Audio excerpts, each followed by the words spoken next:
Salve pessoal, tudo bem? Vamos hoje começar aqui o nosso trabalho falando um pouquinho sobre a redação das provas das paulistas, né? Começando então pela FUVEST e pela Unicamp, ok? Vamos lá. Bom, a primeira coisa que eu gostaria aqui com vocês é de estabelecer um paralelo de comparação entre a redação do Enem e a redação da FUVEST.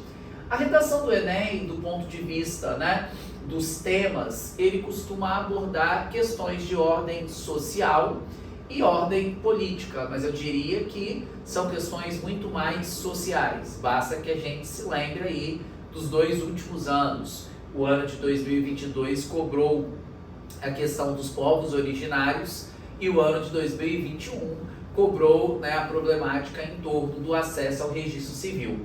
Já a prova da FUVEST, ela mobiliza temas de ordem mais filosófica. Então nós podemos dizer que a prova de redação do Enem, do ponto de vista de temas, é uma prova mais palpável, mais concreta, ao passo que a prova da FUVEST, ela explora temas muito mais filosóficos e, digamos que, um pouco mais abstratos. É necessário, na prova de redação do Enem, a elaboração no parágrafo conclusivo de uma proposta de intervenção. Na FUVEST isso não é necessário. O aluno não tem obrigação alguma de fazer, né, uma proposta de intervenção. Basta que ele faça um parágrafo crítico, um parágrafo onde ele consiga sintetizar as ideias. Então, essa é uma questão que marca, né, a diferença entre essas duas provas, ok? Podemos dizer, então, que, em síntese, a prova do Enem cobra temas mais acessíveis, ao passo que a prova da FUVEST cobra temas muito mais complexos, ok? Bom, assim como no Enem, a proposta da FUVEST trabalha, do ponto de vista de estrutura, com a introdução, desenvolvimento e conclusão. Assim como no Enem, normalmente a redação da FUVEST vai trabalhar com 4 parágrafos: introdução, desenvolvimento 1, desenvolvimento 2 e conclusão. Bastamente, né, o que vai mudar é que na prova da FUVEST não haverá necessidade, conforme dito anteriormente, né, da proposta de intervenção. Aqui, como sempre, né, na introdução será elaborada uma tese, os desenvolvimentos vão dar conta, né, de argumentar para a sustentação dessa tese, e a conclusão ela vai propor aí, normalmente, o caráter reflexivo em cima daquilo que está sendo falado, ok?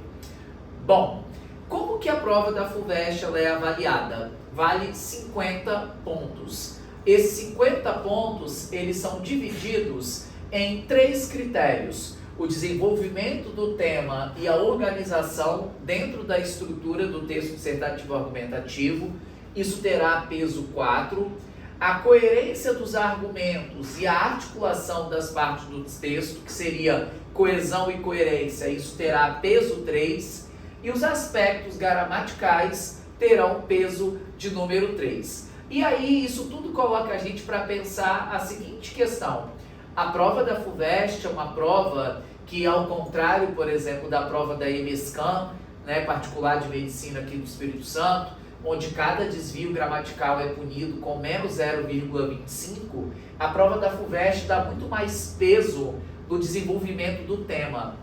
Eu diria, então, que a prova da FUVEST, dos vestibulares brasileiros, talvez seja aquele que mais cobra a consistência da argumentação. Existe uma tolerância maior aos desvios gramaticais do que a prova da EMESCAM, por exemplo, né? Mas há uma valorização muito grande da qualidade, da profundidade daquilo que está sendo argumentado, ok? Bom, aqui um pouquinho, né, do que caiu nos últimos anos. Conforme eu disse aí anteriormente, essa é uma prova que trabalha e explora temas de natureza filosófica. Em 2022, cobrou-se, então, refugiados ambientais e vulnerabilidade social. Em 2021, questionamento do mundo contemporâneo. Em 2020, a ciência e o seu papel no mundo contemporâneo. Em 2019, a importância do passado para se compreender o presente. Em 2018, limites para a arte. Em 2017, o homem está em minoria. Em 2016, as utopias são indispensáveis, inúteis e nocivas ou nocivas. Em 2015, camaronização da sociedade brasileira. Em 2014, o envelhecimento da população.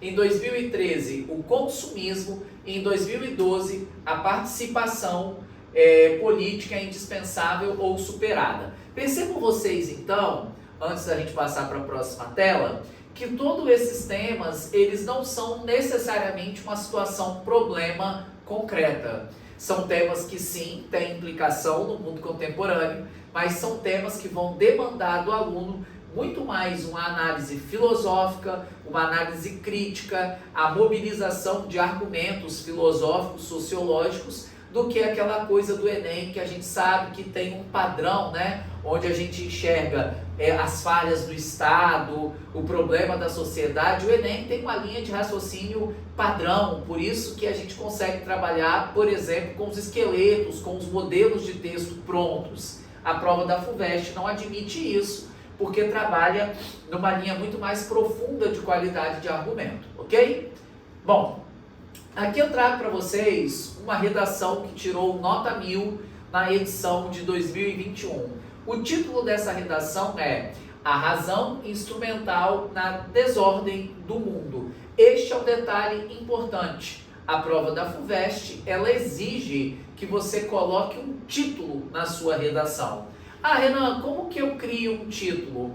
Uma estratégia muito interessante para criar o título é pensar numa frase que sintetize, que resuma, que ilustre o conteúdo do texto.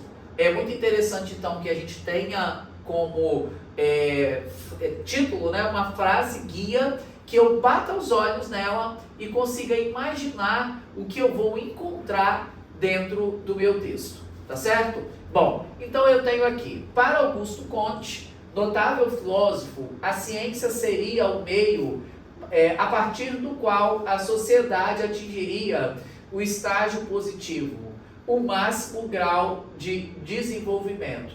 Todavia, observa-se que, embora tenha ocorrido um intenso avanço científico na contemporaneidade, a humanidade parece não estar desfrutando de um momento de progresso. Pelo contrário, há uma crescente intensificação das desigualdades econômicas, das desavenças sociais e da destruição do planeta em que vivemos. Neste viés, é essencial assimilarmos os complexos fatores que levam o mundo contemporâneo a estar fora de ordem. Bem, pontos interessantes desse parágrafo introdutório. Ele se abre com uma referência, né, de cunho filosófico. Essa é uma constante na FUVEST. Dificilmente você vai encontrar, né, aqui uma outra estratégia que não seja a mobilização da área das ciências humanas. Filosofia, sociologia, história, são esses os conhecimentos que são mobilizados, né, pelo candidato, de modo que ele consiga contextualizar, né, a sua redação. Ponto importante que está grifado aqui de vermelho, que são as teses. Perceba você que não é aquele recorte de tese preciso, exato, que a gente faz para o Enem. Negligência do Estado, falha educacional, manipulação midiática. Aqui a gente tem recortes muito mais precisos, recortes muito mais exatos, para que a gente já parta, né, para uma argumentação mais aprofundada. A FUVEST ela não aceita nada que seja genérico, que seja periférico. É realmente a necessidade de uma consistência maior naquilo que está sendo falado. Então esse trecho de vermelho seriam as teses que vão ser exploradas. Bom, desenvolvimento de número 1, seguindo adiante. Em primeiro plano, considera-se fundamental destacar que, eu deixei marcado de vermelho aqui para a gente, os articuladores argumentativos. Nesse sentido, a FUVEST é igualzinha o Enem. Eu preciso de ter os articuladores argumentativos entre os períodos aqui para marcar a coesão das ideias. Em primeiro plano, considera-se fundamental destacar que o uso da racionalidade em função de uma lógica econômica neoliberal contribui para a grande fragilidade atual dos recursos naturais do planeta. É a mesmíssima estratégia que utilizamos para o Enem, a elaboração de um tópico frasal. Depois, tal ideia é validada pela reflexão de Hockenheim, filósofo frankfurtiano, o qual afirma que a razão, durante a Idade Moderna, deixou de ser emancipatória e tornou-se instrumental, visando a dominação do homem e da natureza. Então, presença de um repertório sociocultural, né? O pensador aí da escola de Frankfurt, né? Assim como Adorno, Hockenheim, né? Então, o repertório sociocultural. Diante dessa perspectiva, nota-se que o intenso desenvolvimento da tecnologia na contemporaneidade é aproveitado pelos setores industriais para aumentar a extração de produtos naturais, como minérios, combustíveis fósseis e vegetação nativa, e assim produzir o maior número de mercadorias, alimentando a cultura consumista e a lucratividade comercial. Olha que bacana! Ele traz um pensador, né, da escola de Frankfurt, que vai falar sobre indústria cultural, sobre consumo, e ele vai dizer que a tecnologia, o domínio das tecnologias, das mídias, né, dos dispositivos, fez com que a gente se transformasse numa sociedade que cada vez mais vai buscar matéria-prima para a produção de produtos e, consequentemente, a gente vai, então, mobilizando essa sociedade do consumo. Esse processo, porém, acarreta inúmeros prejuízos ao meio ambiente, impactos que inviabilizam a sobrevivência das gerações humanas futuras. Bom, aqui é o momento onde é pontuado uma consequência. Qual é a consequência desse processo de consumismo tão predatório, né, que o Hockenheim está falando? Degradação ambiental, né, e impactos que vão gerar um prejuízo lá na frente para gerações futuras. As gerações futuras é que vão, de alguma maneira, sofrer o legado dessa sociedade consumista.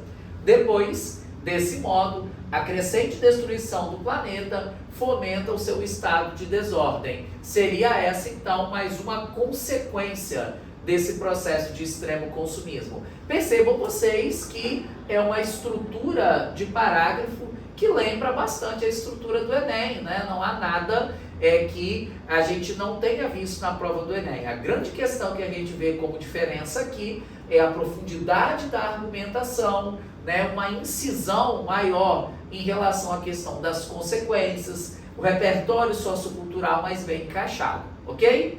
Passando adiante.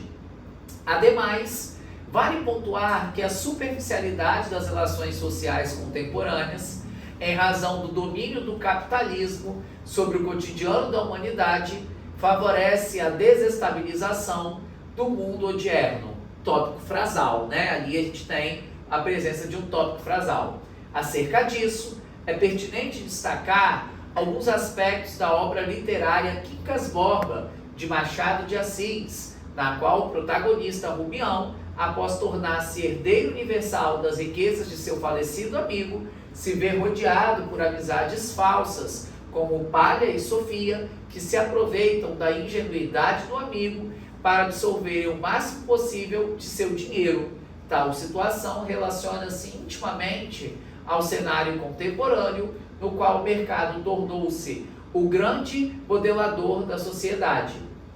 Cada vez mais, o poderio econômico passa a ser símbolo de destaque social. O enorme desejo dos indivíduos pela obtenção de dinheiro a qualquer custo resulta em um mundo marcado por uma forte desigualdade social e pela perda de interesse em um dos maiores privilégios da vida humana, a criação dos laços afetivos. Então, o que a gente tem aqui? A gente tem aqui um parágrafo que traz para a gente todos os impactos que a cultura do consumismo vai trazer nas relações pessoais. É muito feliz a escolha do Quincas Borba, do Machado de Assis como repertório, e aí é isso que eu digo do nível de profundidade da argumentação da FUVEST, porque no Enem dificilmente a gente conseguiria encaixar uma obra literária no desenvolvimento. A obra literária ela é muito mais utilizada na introdução para contextualizar, né, o tema. Aqui a gente tem o embasamento do argumento em cima dessa obra de Machado, né? No contexto desse livro, o Rubião ele vai perdendo a essência dele enquanto ser humano na medida que ele tem o dinheiro na mão dele, né? Inclusive ele passa até a maltratar o Quincas Borba, o cachorro, né? E ele, com isso, ele começa até a descumprir a grande promessa que ele fez para o seu amigo, o filósofo Quincas Borba, que cuidaria do cachorro dele, né? Que também se chama Quincas Borba. Então o parágrafo todo aqui ele traz para a gente consequências dessa cultura consumista que faz as pessoas perderem a sua essência em prol de sustentarem a sua aparência, né? A divisão aqui é em 1, 2, 3, 4 períodos, né? 5 períodos na verdade, né? Primeiro, segundo, terceiro, quarto e o quinto período ali no final. Diferente do Enem. No Enem, normalmente, a gente mobiliza de 3 a 4 períodos. Aqui a estrutura traz para a gente a presença de 5 períodos. Ah, Renan, por que um período a mais? Porque aqui a preocupação é tão grande com a profundidade do argumento, com as consequências, com as exemplificações, que o candidato opta por abrir um período a mais para que ele consiga fazer os respectivos explicativos. Ok? Bom, por fim, a conclusão. Evidencia-se, portanto, que há uma desordem no mundo contemporâneo caracterizada pela deteriorização de aspectos intrínsecos à humanidade. Do ponto de vista ambiental, a extração inconsciente de recursos da natureza em função do comércio resultará em um planeta inviável à sobrevivência humana. Sob uma ótica social, as relações afetivas fundamentais ao bem-estar coletivo estão sendo sobrepostas por relacionamentos supérfluos baseados no dinheiro. Assim, a razão manipulada pelo capitalismo passa a cada vez mais dominar e destruir o homem e a natureza, conforme postula Hockenheim. Então, o que a gente tem aqui? O que a gente tem aqui é uma retomada das teses. Ah, Renan, então, se eu quiser fazer esse modelo de parágrafo conclusivo na FUVEST, eu posso? Um parágrafo conclusivo, onde eu, de alguma maneira, vou retomar as teses, obviamente, né? Que com outras palavras, reforçando aquilo que foi falado? Sim. Se este fosse o parágrafo Enem, o que nós teríamos aqui era o desenvolvimento de uma proposta de intervenção que respeita os direitos humanos. Aqui, o que o candidato fez foi fazer, né, uma espécie de retomada do tema. Aqui ele reforça a sua primeira tese e aqui ele reforça a sua segunda tese e no final ele faz aqui uma espécie de retomada, né? Ele poderia ter retomado a introdução? Poderia. Isso, inclusive, é muito comum no Enem, né? A última frase aqui da conclusão, resgatando a referência introdutória. Talvez ele não queira ter feito isso para se afastar desse estilo do Enem. Ele preferiu fazer o que aqui? Mobilizar o Hockenheim, que foi a referência que ele utilizou para embasar, né, a questão de consumismo lá no desenvolvimento 1.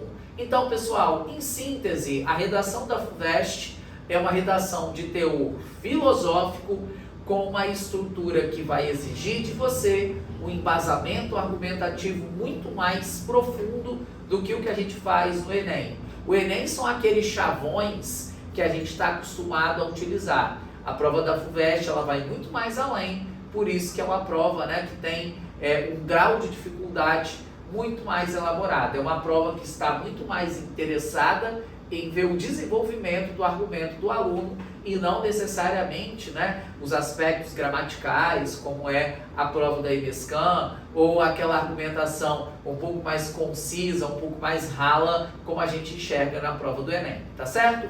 Falando um pouquinho agora para vocês sobre a prova da Unicamp. A prova da Unicamp, ela é diferente de tudo o que você já viu até então. Renan, o que cai na prova da Unicamp? Não sei, né, e é muito difícil prever.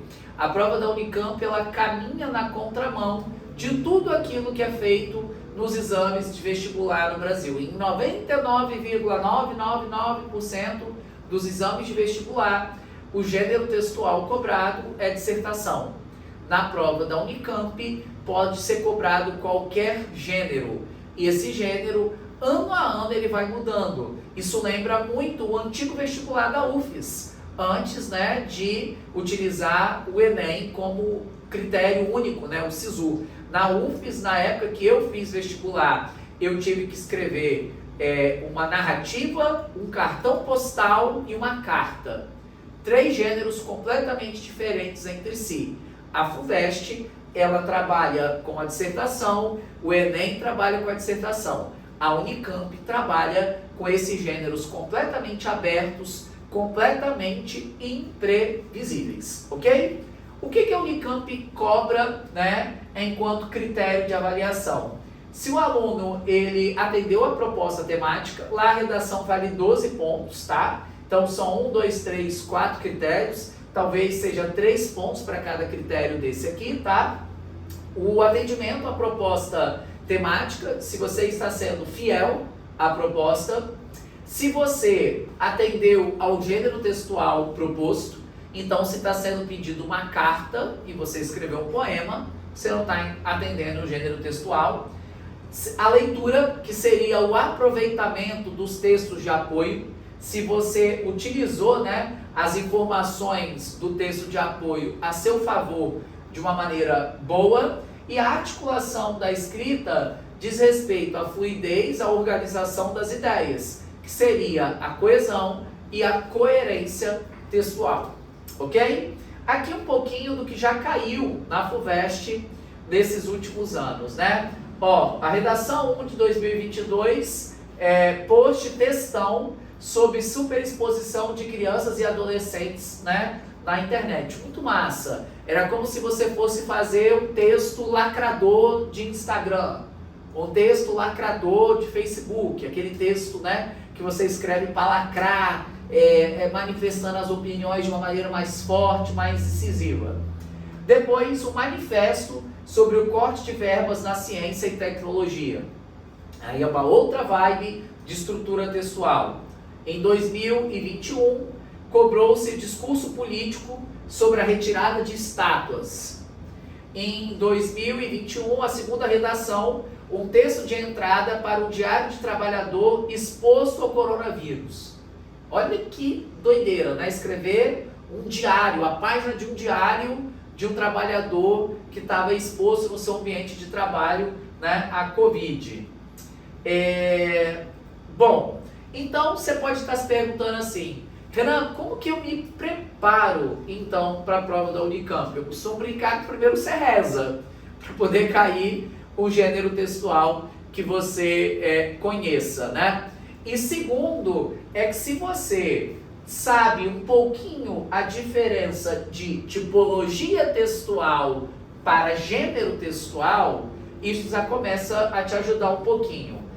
Tipo textual, a gente tem 1, 2, 3, 4, 5 tipos textuais: narração, descrição, exposição, argumentação e injunção. Gêneros textuais, quantos que a gente tem? Esses aqui e mais milhares que existem. Renan, eu nunca entendi a diferença de gênero para tipologia. Tipo textual diz respeito a uma estrutura textual, beleza? É a organização de um texto no seu corpo. Por exemplo, uma carta, ela vai ter lá os seus elementos. Uma narrativa vai ter os seus elementos. Então, o gênero textual, ele é alimentado de uma ou mais tipologias. Beleza? Então, por exemplo, numa notícia de jornal, eu tenho narração, eu tenho descrição. Porque eu preciso narrar como que se deu a notícia e eu preciso descrever como que isso vai se dar. Em que local que isso se deu. Agora eu vou escrever, né, uma receita de bolo. Receita de bolo tem narração, descrição e injunção. Injunção não é o uso dos verbos no imperativo? Bata, corte, espera, sirva, coloque, refogue e assim sucessivamente. Então, se você minimamente souber o que compõe cada tipologia, a gente já tem meio caminho andado. Eu preciso saber que todo texto narrativo, sendo um conto, uma crônica ou uma fábula, eu vou ter tempo, espaço, narrador, que pode ser observador ou personagem, eu vou ter diálogo, né? Uma descrição.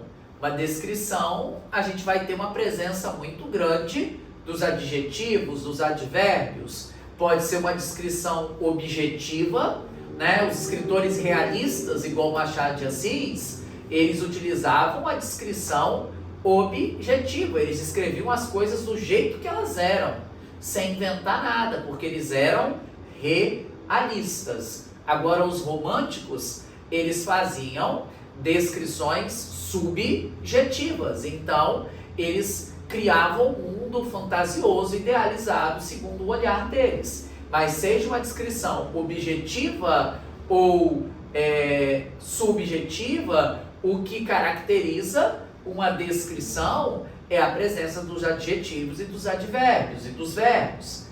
O expositivo. O expositivo é como se fosse uma pequena descrição, né? Mas não necessariamente dentro da narrativa. Eu posso simplesmente expor o que aconteceu comigo aqui sem argumentar, sem querer te convencer de nada. Eu estou expondo. Agora, um texto argumentativo, não. O texto argumentativo, eu quero te persuadir daquilo que aconteceu comigo. Então, para isso, eu vou me valer de quê? De teses, né? Vou me valer de sustentação de ideias. E a injunção? A injunção, a gente vai ter, né, um texto que tem teor instrutivo. Então, uma bula de remédio, ela é injunção, porque ela está trazendo para mim como que eu tomo um remédio. Uma receita de um prato culinário é um exemplo de injunção. O manual de um jogo de tabuleiro é injunção, porque você vai ter toda a explicação de como você procede. Então, nós podemos dizer que a redação da FUVEST é essa coisa de dissertação filosófica que a gente viu. Da Unicamp, a gente reza e depois estuda, pelo menos, né, os tipos textuais e aqueles que são os principais gêneros, né? Reportagem, carta, fábula, conto, crônica, porque realmente pode cair tudo. Galera, por hoje a nossa ideia era dar uma introdução, startar. Nós teremos, né, até a prova da FUVEST no fim de ano aí, mais ou menos uns 2, 3 encontros presenciais, onde a gente possa discutir com um pouco mais de profundidade, mas eu queria, com essa aula, startar para vocês, né, o que cai nessas provas, como que há a cobrança da redação nessas provas e principalmente deixar claro que tudo aquilo que a gente trabalhou até o momento para o Enem não se aproveita totalmente para essas provas. Essas provas querem competências, habilidades completamente diferentes, sobretudo a prova da Unicamp, né, que é uma prova tão diferente daquilo que se faz. Tá certo? Um grande abraço, um bom estudo para vocês e até a próxima.